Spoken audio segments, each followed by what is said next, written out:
Hello 12 કોમર્સના વિદ્યાર્થી મિત્રો, ગદ્ય અને પદ્યમાં હું તમને ગેરંટી આપું છું, આ વિડીયો જોશો એટલે તમારા ગદ્ય અને પદ્યમાં કોઈ પણ પ્રકારના માર્ક કપાશે નહીં. એટલે કોઈ પણ પ્રકારની બીજી વાત આપણે આમાં કરી નથી. ફટાફટ હું તમને સવાલ આપું છું, તમે ટીક કરી લેજો અને મોઢે કરી લેજો, કારણ કે આપણી પાસે એક્ઝામમાં ઓછો ટાઈમ છે. ચાલો આપણે સૌથી પહેલા વાત કરીએ ગદ્ય વિભાગ. ગદ્ય વિભાગની અંદર સૌથી પહેલા આપણે વાત કરવાની છે 2 માર્કના સવાલ. કેટલા માર્કના?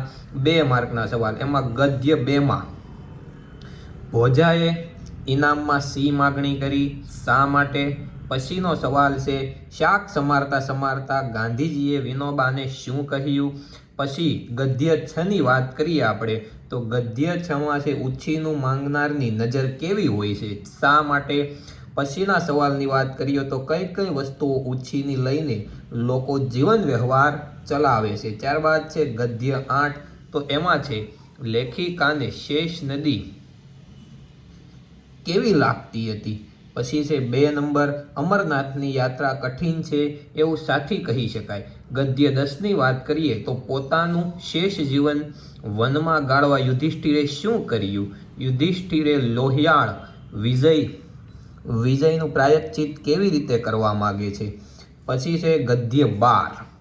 હવે ગદ્ય 12 ની વાત આપણે કરીએ તો મહારાજાએ કાશ્મીર સોંપવા પ્રભાશંકરને કેવી લાલચ આપી. પછી છે બા પ્રભાશંકરને નિષ્પુ અને વિશ્વની નિર્માળતાની માણસ છે એવો ક્યારે ખ્યાલ આવે છે. પછી છે ગદ્ય 13. ખૂબ ઉતાવળ છે એટલે હું ઝડપથી બોલું છું, તમે આમાં સવાલ આપ્યો છે જોતા જજો અને સ્ક્રીનશોટ લેતા જજો.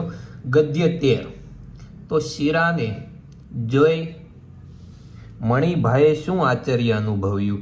પછી છે હીરાએ પ્રત્યક્ષ મળી મણિબાને કયું સત્ય સમજાવ્યું. ગદ્ય 16, મોટા હોલમાં પ્રવેશતા નાયકને કયા દ્રશ્યો જોવા મળ્યા. શેલ્વી પંકજ મેં નાયકનું સ્વાગત કેવી રીતે કર્યું. ગદ્ય 18, દેવરાજને પોતાના પિતા અને કુટુંબને પણ મેરુ પર શા માટે લઈ જવાશે. દેવરાજને તેની બા સાથેના કયા કયા સ્મરણો યાદ આવે છે. ગદ્ય 19, ગુરુને ત્યાં ભગવાનને શા ફેરફાર કર્યા. પછી છે ઉદલકે શા માટે જ્ઞાન કુંડને પાણીમાં મીઠાનો ગાંગડો નાખી સવારે લઈ આવવા કહ્યું. પછી ગદ્ય 24, યુવાન વકીલે શો અભિપ્રાય આપ્યો. પછી છે 2 નંબર, યુવાન વકીલની કઈ માટે અને શા માટેની શરતો નક્કી થઈ હતી. યુવાન વકીલની શરતો કઈ નક્કી થઈ હતી. પછી છે મુદ્દાસર જવાબ. તો મુદ્દાસર જવાબ છે એ કેટલા ગુણમાં આવશે? 4 ગુણમાં. કેટલા ગુણમાં આવશે?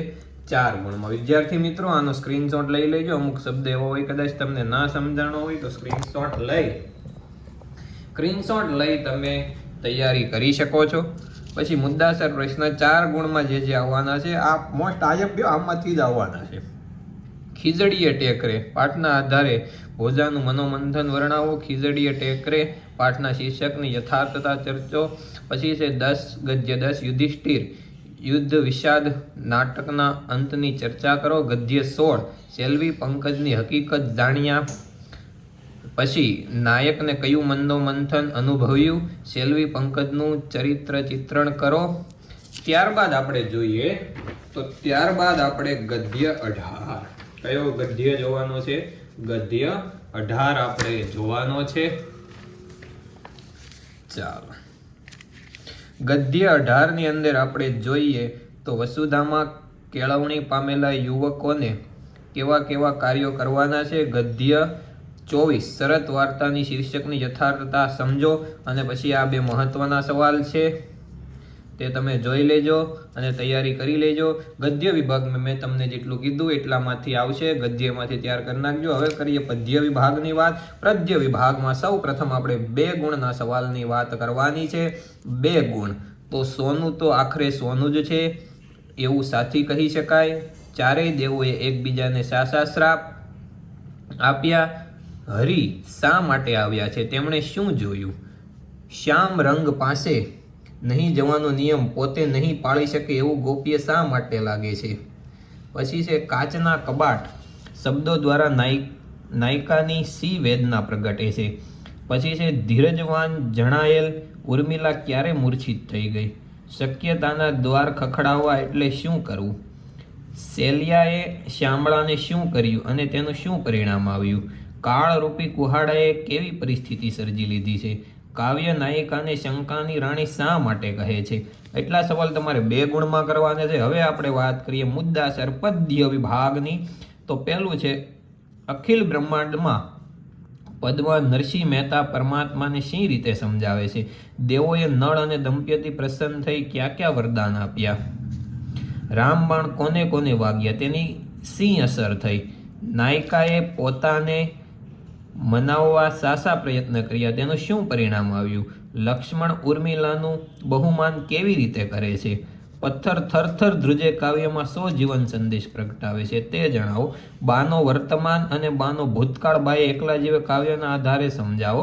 ભાણી કાવ્યમાં આલેખાયેલ સામાજિક અને આર્થિક વિષમતા વર્ણવો. સ્ક્રીનશોટ તમે પાડી લેજો. એટલું તમે તૈયાર કરી લેશો ગદ્ય અને પદ્ય વિભાગમાં. આ જે સવાલ છે એ 4 માર્કના છે. એટલું તૈયાર તમે કરશો તો મને નથી લાગતું કે તમારા માર્ક કપાશે. જય હિન્દ, જય ભારત.